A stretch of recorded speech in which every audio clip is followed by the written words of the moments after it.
Başkanlığından böyle size bir içinde 4 tane olan maske veriyor. Kolay gelsin. Ne var? Kardeşlere veriyoruz.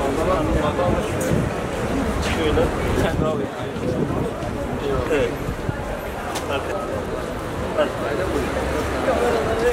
Göt isterim zaten.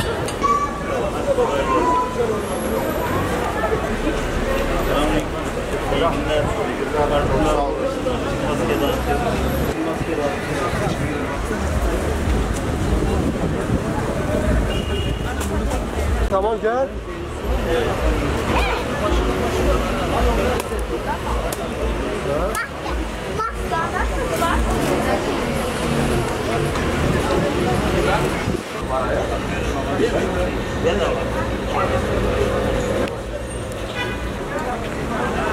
Ben seni arabana bırakmam.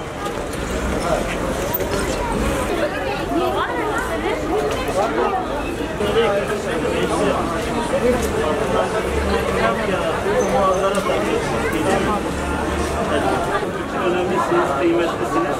Rabbimize hayırlı uzun ömürler versin. Eyvallah.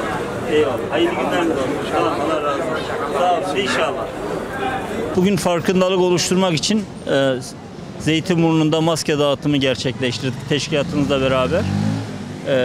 Sevgili İstanbulluların bu noktada daha bilinçli olduklarını gördük. Genel itibariyle maske takma ve sosyal mesafeye dikkat etme noktasında ciddi eksiklikleri gördük ama maske takma noktasında daha bilinçli olduklarını gördük. O yüzden bu farkındalığı oluşturmak için Zeytinburnu teşkilatımızla beraber maske dağıtımı yaptık.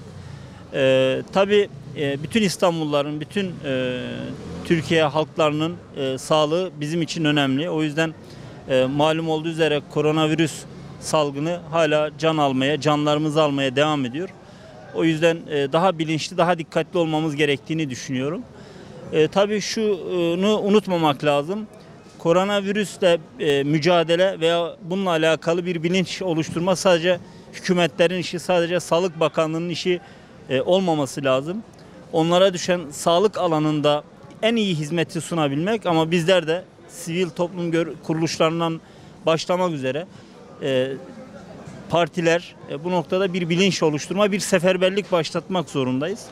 İstanbul'da çok yoğun bir şekilde teşkilatlarımız bu tür farkındalık oluşturma adına her gün, her hafta çalışmalar yapıyorlar.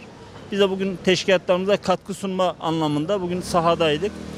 İnşallah faydalı olmuştur. En azından bir bilinç oluşturma noktasında çorbada tuzumuz olduysa mutlu oluruz biz bu noktada.